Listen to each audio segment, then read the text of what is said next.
Subscribe कीजिए आपके अपने YouTube channel education for CBSE को और बेल आइकन को दबाइए ताकि आप अपने लेटेस्ट वीडियो सबसे पहले देख सकें। हेलो बच्चों, आज के इसमें बात करेंगे एक्सरसाइज के बारे में। ठीक है, तो हम कुल मिला जुला के एक्सरसाइज को डिस्कस करेंगे और जितने भी आप लोगों को प्रॉब्लम है और जितने भी डाउट है सब सॉल्व हो जाएंगे।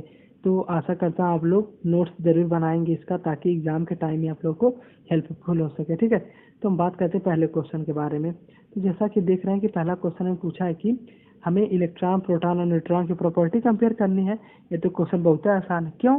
क्योंकि हमने देखिए स्टार्टिंग से पढ़ा कि इलेक्ट्रॉन क्या होता है, प्रॉपर्टी। पहले तो ये इलेक्ट्रॉन नेगेटिव होता है और प्रोटॉन क्या होता है, पॉजिटिव। और न्यूट्रॉन कैसा होता है? हाँ बिल्कुल सही, न्यूट्रल होता है। ठीक है, न्यूट्रल मतलब इसके पास जीरो चार्ज होता है। तो पहला हमने चार्ज बता दिया। दूसरा हम बता दें कि इलेक्ट्रॉन जो हमारा पॉजिटिव चार्ज को अट्रैक्ट करता है और जो प्रोटॉन जो है नेगेटिव चार्ज को। और न्यूट्रॉन किसी को भी नहीं अट्रैक्ट करता। क्यों? क्योंकि यह तो न्यूट्रल है। ठीक है, न्यूट्रल चीजें बताइए कभी किसी को अट्रैक्ट करती है? नहीं है, अट्रैक्ट करते हैं। ठीक है, तो हम लोग देखिए पहला क्वेश्चन डिस्कस कर लिए। तो हमारा दूसरा क्वेश्चन है कि जो हमारे जे थॉमसन थे उनकी लिमिटेशन क्या है उनके मॉडल की। तो सबसे पहले डिस्कस करते हैं जे थॉमसन का मॉडल एक्चुअली में था क्या। तो जे थॉमसन क्या है थे कि जो हमारा एक एटम है मान लीजिए, तो वह किसके समान है? एक वाटरमेलन के समान है, तरबूज के समान, जिसके जितने सीड है, मतलब जो सीड थे ना उसको इलेक्ट्रॉन मान लिया और बाहर को क्या मान लिया बताइए आप लोग? हाँ, बाहर को पॉजिटिव चार्ज मान लिया यानी प्रोटॉन मान लिया। लेकिन देखिए इनका लिमिटेशन, देखिए बहुत है लिमिटेशन थी। पहली थी कि इन्होंने ये नहीं बताया कि सेल और ऑर्बिट के बारे में नहीं बताया। ठीक है, दूसरा ये भी नहीं बताया कि इलेक्ट्रॉन मूव कर रहा है कि नहीं, मतलब इसके मोशन वोशन के बारे में नहीं बताया। और तीसरा लास्ट क्या इन्होंने डिबेट किया, एनर्जी के रिलेटेड। ठीक है, बाकी जितने भी साइंटिस्ट सबने एनर्जी एनर्जी के बारे में बताया। तो कुल मिलाकर तीन चीजें नहीं बता पाए। पहला कि इसमें सेल होता है कि नहीं होता है, दूसरा कि इलेक्ट्रॉन कैसे मूव कर रहा है कि नहीं मरा, तीसरा एनर्जी के बारे में इन्होंने कुछ भी नहीं बताया, जिसके कारण ये भी फेल हो गया। ठीक है, तो हमारा थर्ड आता है कि अब हमारे रदरफोर्ड मॉडल का लिमिटेशन क्या है। देखिए हम लोगों ने क्या डिस्कस किया था कि रदरफोर्ड ने कहा कि सेल तो होता है और उसी में इलेक्ट्रॉन घूमता है जैसे अर्थ घूमती है। ठीक है, तो इन्होंने जब सबने इन्होंने पूछा जब सर यहाँ पे घूम रही है तो इसकी एनर्जी भी लॉस होगी। तो एनर्जी लॉस होती है, इलेक्ट्रॉन इसमें न्यूक्लियस में गिरता क्यों नहीं है? तो यह बताने में असमर्थ रहे। तो इनकी ये भी इनका यही लिमिटेशन था, केवल यही। ठीक है, मतलब इन्होंने एनर्जी कंजर्वेशन के बारे में नहीं बताया कि जो हमारा इलेक्ट्रॉन है बेसिकली, ठीक है, क्यों गिर नहीं रहता है, क्यों नहीं गिरता बताइए आप लोग? हाँ, क्योंकि वहाँ पे सेंट्रीपिटल फोर्स एक्ट होता है। ठीक है, और वहाँ पे एनर्जी हमेशा कंजर्व रहती है। ठीक है, इसके बारे में हम लोग आगे डिस्कस करेंगे अगली क्लास में। मैंने मतलब 11th में हम लोग को पूरा डिटेल एक्सप्लेनेशन है। आप लोग के लिए ध्यान रखना कि उन्होंने ये नहीं बता पाया कि क्यों इलेक्ट्रॉन न्यूक्लियस पर नहीं गिरता है, कुल मिला जुला कर। ठीक है, और हम बात करते हैं बोहर मॉडल ऑफ एटम। इसको देखिए, इसको तो हमने पूरा थ्योरी पार्ट में कवर किया है, लेकिन मैं एक बार बता देता हूँ आप लोग को। पहला इन्होंने क्या बताया कि देखिए हमारा जो इलेक्ट्रॉन होता है सेल में घूमता रहता है, ऐसे मूव करता रहता है। दूसरी बताया कि उसको हम के एल एम एन से डिनोट करते हैं। ठीक है, और तीसरी बात इन्होंने बताई थी कि क्यों इलेक्ट्रॉन नहीं गिरता, क्यों? क्योंकि वहां पर एक एनर्जी कंजर्व रहती है और वहां पे जितने भी इलेक्ट्रॉन होते हैं सेंट्रीपिटल फोर्स एक्ट करता है।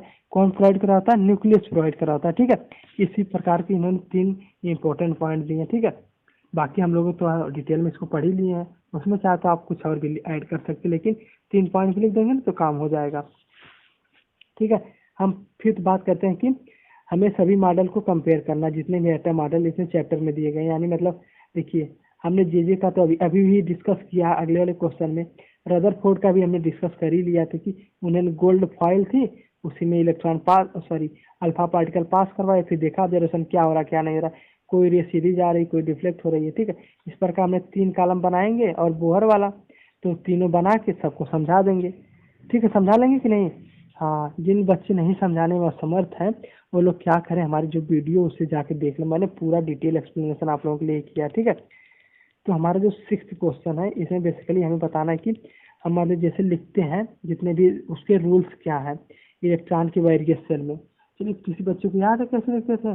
हाँ बिल्कुल सही, हाँ 2n² के ही रूल से लिखते थे। क्या क्या हमारा आता था, n की वैल्यू हम एक लेते थे, फिर दो लेते थे, फिर तीन लेते थे। ठीक है, इस तरह लेते थे तो कितना आता था? पहले दो, वन लेंगे तो दो आएगा, फिर बताइए आप लोग 8 आएगा, फिर हाँ सही बात। ठीक है, दो टू, फिर उसके बाद लेंगे कितना बताइए आप लोग? 3, 3 3 के 9, 9 दूनी 18, सॉरी सॉरी 16 नहीं 18 आएगा। ठीक है, मैं वही जज कर रहा था कि इन बच्चों को ध्यान है। तो कुल मिला के 2 8 18 ऐसे हमारा रन होता, तो यही हमारा क्या है, हाँ यही हमारे इलेक्ट्रॉन का डिस्ट्रीब्यूशन 18 एलिमेंट तक ऐसे। लेकिन कभी कभी हम ऐसे भी डिस्ट्रीब्यूट करते हैं, कैसे, इस बात को मैं थोड़ा सा ध्यान रखना है। 2 8 8 18, ठीक है। क्यों करते हैं, क्योंकि देखिए 8 से लेके 18 जाने में ज़्यादा एनर्जी गैप है, तो हमें मुश्किल करना पड़ेगा। जैसे बताइए आप लोग एक सीढ़ी से 10 सीढ़ी 200 सीढ़ी तक जा सकते हैं, नहीं जा सकते, दिक्कत है। तो इसलिए हम 2 8 8 करते हैं ताकि हम आसानी से पहुंच जाए। ठीक है बच्चों, तो आशा करता हूँ आप लोग समझ में आ रहा होगा। समझ में आ रहा है तो चैनल सब्सक्राइब कर लीजिएगा। कोई भी डाउट हो तो आप लोग हमें कमेंट बॉक्स में मिल सकते हैं। तो हमारा बात करते हैं क्वेश्चन 7 के बारे में। इसमें पूछा कि हमारा सिलिकॉन और ऑक्सीजन की वैलेंसी डिस्कस करना है। तो सबसे पहले हम सिलिकॉन की डिस्कस करते हैं। तो सिलिकॉन बताइए कितना होता है, एटॉमिक नंबर कितना होता है बताइए आप लोग। बहुत सही, बिल्कुल सही। सिलिकॉन का कितना होता है, एटॉमिक नंबर 14 होता है।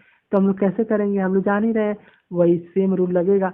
2 8 8 18, और जितना कम ज़्यादा रहेगा हम इसको बैलेंस करेंगे। पहले 2 8 हो गया, तो फिर कितना बचा, 8 10 हो गया, तो मतलब 4, तो लास्ट सेल में 4 आ गया। तो बताइए इसको हमें या तो 4 कम कर दें या तो 4 माइनस कर दें। ठीक है, तभी नहीं वैलेंस फुल होगा। हाँ बिल्कुल सही, वैलेंसी हम वही निकालते हैं कितना इलेक्ट्रॉन इधर उधर हो रहा है, मतलब कितना इलेक्ट्रॉन का या तो प्लस हो रहा है या माइनस हो रहा है। तो यहाँ पे सेल पूरा करने के लिए 4 तो या दे दीजिए या ले लीजिए। तो सिलिकॉन की 2 वैलेंस होती है, प्लस माइनस 4 दोनों होती है, लेकिन हम लोग क्या कंसीडर करते हैं, +4 ही कंसीडर करते हैं। क्यों, क्योंकि यह एक मेटल है। तो उसी प्रकार हमारा ऑक्सीजन का आप लोग ये बात अपने से करिए, करिए आप लोग ऑक्सीजन का स्क्रीन पास करके। बिल्कुल से, चलिए आंसर मैच करिए। कितना होता है ऑक्सीजन का एटॉमिक नंबर 8। तो क्या करेंगे, 2 तो हो ही गया, फिर 4, यस, नहीं नहीं 2 और 6, सॉरी 2 और 6, क्यों, क्योंकि देखिए 2 था, ले लिए 8 ही है, तो मतलब 6 बचेगा। अब बताइए या तो ये 6 लूज कर दे या तो 2 गेन कर ले। ठीक है, बताइए क्या करेगा। हाँ बिल्कुल सही है, वो हमेशा जिसमें कम एनर्जी लगेगी उसमें 6 इलेक्ट्रॉन भैया लूज करने में इसकी तो हालत पंचर हो जाएगी। लेकिन ये सोचेगा 2 इलेक्ट्रॉन ले लें। तो हम लोग जानते हैं जब कोई लेता है तो उस पर क्या चार्ज आता है, माइनस चार्ज आता है। देखिए आप लोग भी कभी उधार लेते हैं तो लेकिन हमें पैसा ज़्यादा है, लेकिन क्या उधार है, मतलब कभी ना कभी देना है। तो उस प्रकार इसकी वैलेंसी भी हम लोग कैसे निकालेंगे, बिल्कुल सही उसी प्रकार निकाल लेंगे कि हाँ उसको माइनस कर लेंगे। तो -2, तो इसकी वैलेंसी 4, सिलिकॉन की 4 आ गई, ऑक्सीजन की -2 आ गई। तो आशा करता हूँ आप लोग समझ में आ गया। तो बच्चों हम बात करते हैं क्वेश्चन नंबर 8 के बारे में। तो क्वेश्चन नंबर 8 हमारा बेसिकली हमें पूछा गया डेफिनेशन के बारे में। तो जैसा कि पहला एटॉमिक नंबर के बारे में, तो आप लोग को ध्यान है एटॉमिक नंबर क्या होता है बताइए, आप लोग एक बार सोच लीजिए। हाँ बिल्कुल सही, एटॉमिक नंबर हमारा बेसिकली क्या होता है कि हमारा जितना प्रोटॉन रहता है, मतलब नंबर ऑफ जितना प्रोटॉन रहेगा वही हमारा क्या जाता है, एटॉमिक नंबर हो जाता है। तो समझ ही रहे हैं। दूसरा मास नंबर, बताइए मास नंबर क्या होता है, बिल्कुल सही, mass number equal to number of proton plus number of neutron, दोनों को जोड़ देंगे तो मास नंबर आएगा। वैसे भी हम जानते हैं कि जो हमारा मास नंबर ज़्यादातर क्या होता है, एटॉमिक नंबर का डबल होता है, यानी दुगना होता है। ठीक है, और उसी प्रकार हमारा आइसोटोप क्या होता है। तो मैंने देखिए आइसोटोप और आइसो बार में क्या क्या आपको बताया था कि हमारा जो आइसोटोप होता है उसका एटॉमिक नंबर सेम होता है। ठीक है, आइसोटोप में क्या सेम होता है, एटॉमिक नंबर सेम होता है।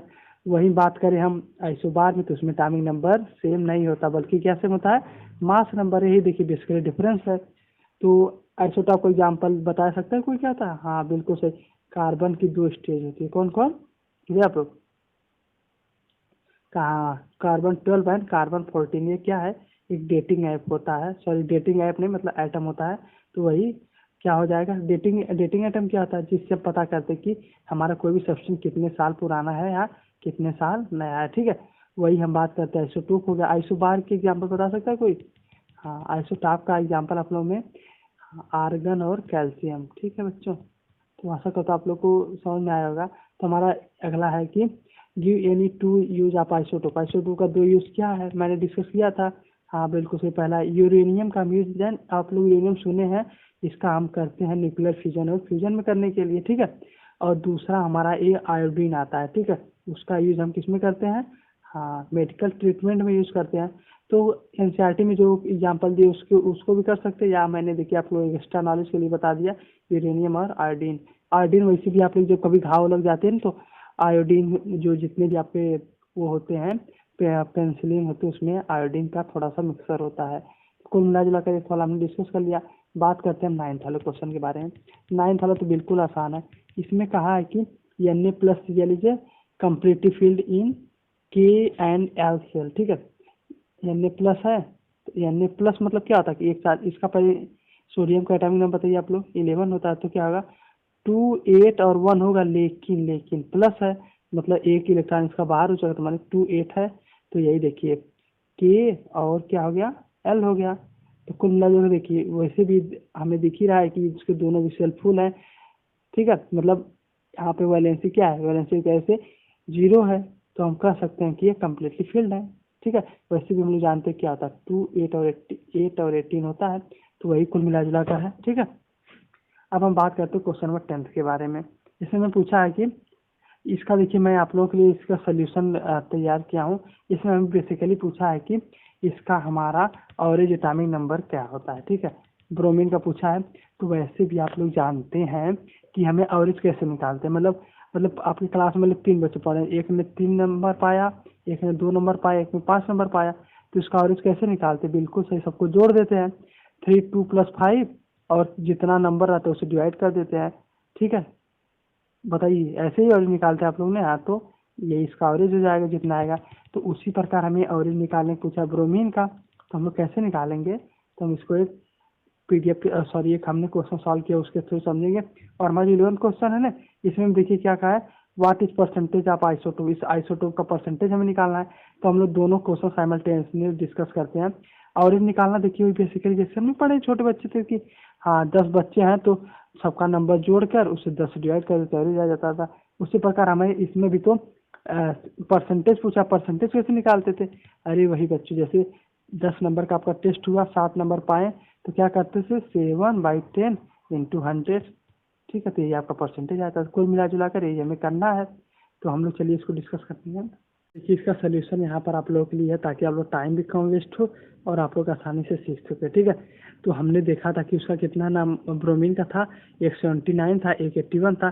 तो बिल्कुल आसान है 79 × 49/100 × 81 × 50/100। ठीक है, यही आपका टाइम नंबर हो जाएगा। अरे जैसे कि हम नहीं जानते कि मतलब 5 बच्चे हैं तो सबका नंबर को हम जोड़ कर 2 से डिवाइड करते हैं, तो वही तो यही काम यहाँ पर भी है।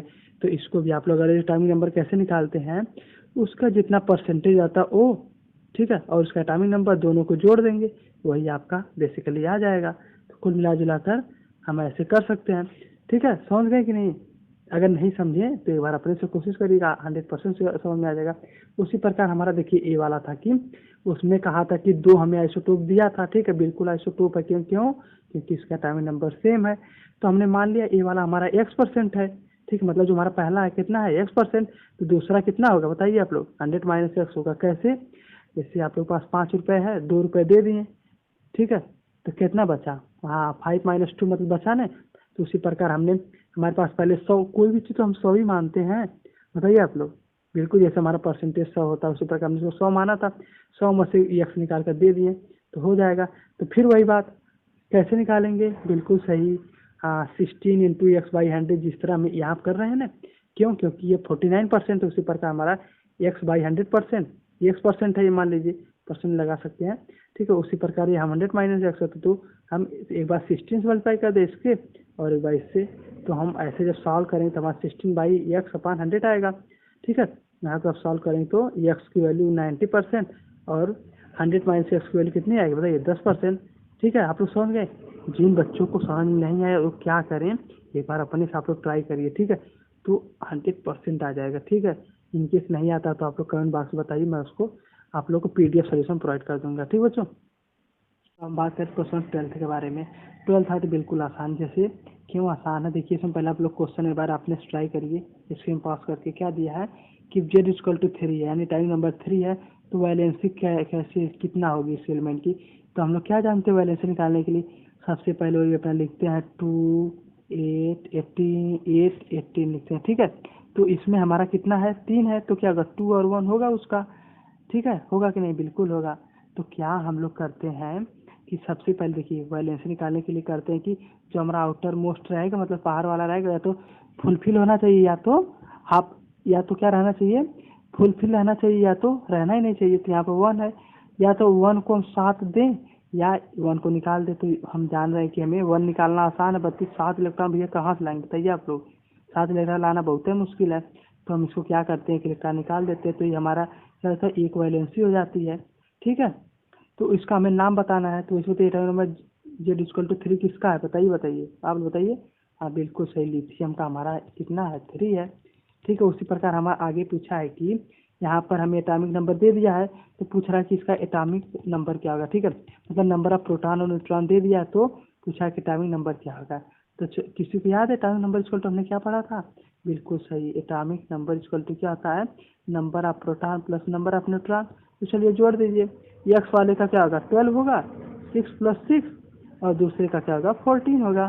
ठीक है, तो होगा कि नहीं, बिल्कुल।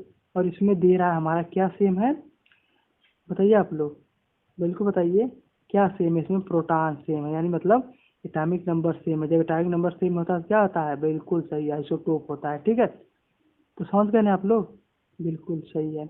नहीं समझ में आया तो कोई बात नहीं, आप लोग बात फिर से रिवाइंड करके देखिए, समझ में आ जाएगा। ठीक है, 14 वाला हम लोग ट्रू और फॉल्स है। चलिए बताइए, जे थॉमसन ने पहली बात गलत है, क्यों? क्योंकि न्यूक्लियर सोर्सेज के बारे में तो उन्होंने बताया ही नहीं, तो ये बात गलत है। और ये बताइए, a neutron is form by the electron and proton combine together, ये तो बिल्कुल गलत है। ठीक है, न्यूट्रॉन कभी भी केवल प्रोटॉन से मिलकर नहीं बनता है। ठीक है, और इस इलेक्ट्रॉन का मास दिया है, ये तो बिल्कुल गलत है। ठीक है, लास्ट वाला हमारा सही है, क्यों? क्योंकि देखिए मैंने बताया था आयोडीन को मेडिसिन की तरह हम यूज करते हैं। ठीक है, तो ये हमारा ट्रू है, तो इसे हम सही कर देते हैं। ठीक है, तो हमारा अब अगला 15 से लेकर कुछ क्वेश्चन हमारा क्या है, एमसीक्यू है। तो हम इसकी बात करते हैं, क्या है, रदरफोर्ड अल्फा पार्टिकल क्या हमें डिस्कवर किया था बताइए आप लोग। बिल्कुल सही, न्यूट्रॉन। जिन बच्चों ने लेक्चर देखा होगा उन्हें पता होगा क्या डिस्कवर किया था, न्यूट्रॉन। उसी प्रकार हमारा आइसोटोप क्या होता है बताइए आप लोग, बहुत सही, बताइए आप लोग। यही होता है जिसका एटॉमिक, जिसका क्या होता है, डिफरेंट नंबर ऑफ न्यूट्रॉन होता है। क्यों? क्योंकि हमने आइसोटोप एटॉमिक नंबर सेम होता है, यानी प्रोटॉन तो सेम ही होगा, लेकिन डिफरेंट क्या होता है, न्यूट्रॉन होता है। बिल्कुल सही। ठीक है, उसी प्रकार ही बताइए, क्लोरीन वाले का वैलेंस इलेक्ट्रॉन कितना होगा। इसका बॉक्स आप आंसर हमें कमेंट बॉक्स में दीजिए, बताइए। इतना तो मेरे पढ़ाने फायदा हुआ है कि आप लोग इसका आंसर तो दे ही सकते हैं। चलिए आज हम यहीं तक बात करते हैं, हमारा जो बाकी है 18 और 19 क्वेश्चन उसको मैं नहीं करवाना, क्यों? क्योंकि देखिए मैं अगर सब क्वेश्चन करा दूंगा तो आप लोग को कैसे पता चले कैसे अप्रोच करनी है। ठीक है, अगर आप लोग को अप्रोच बढ़ानी है तो एटलीस्ट आप लोग को उसको ट्राई करना होगा। तो जिन बच्चों को कोई भी डाउट हो या कोई थ्योरी पार्ट नहीं क्लियर हो तो हमारे कमेंट बॉक्स में आके मिले, मैं उसको सारे डाउट को रिजॉल्व कर दूंगा। ठीक है, तो आशा करता है वीडियो पसंद आए, चैनल सब्सक्राइब कर लीजिएगा। बाकी कोई भी कष्ट हो तो आप लोग मिल सकते हैं। आज के लिए थैंक यू।